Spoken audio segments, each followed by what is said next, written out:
ज्ञानी बनने से पहले स्थिर होना बहुत जरूरी है, शांत होना बहुत जरूरी है, संभाव में आना बहुत जरूरी है। और यदि हम संभाव में आते हैं तो ज्ञान स्थिर होता है, और यदि हम संभाव में नहीं आते हैं तो ज्ञान अस्थिर होता है। याद रखना मेरे इस वाक्य को। जिस व्यक्ति के अंदर में हास्य मोहनी कर्म का उदय ज्यादा होता है, उसका ज्ञान मंद हो जाता है।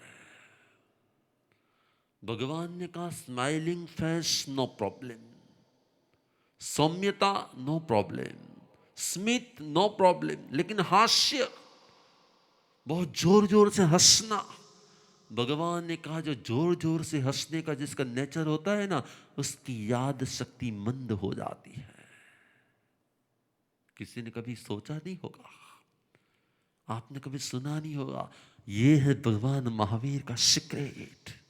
स्माइलिंग फेस से रहना, स्मित सबर रहना, इसमें कोई प्रॉब्लम नहीं है।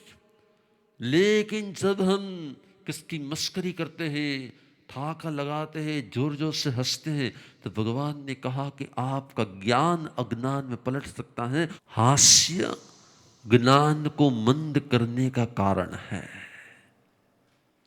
हास्य ज्ञान को मंद करने का कारण है।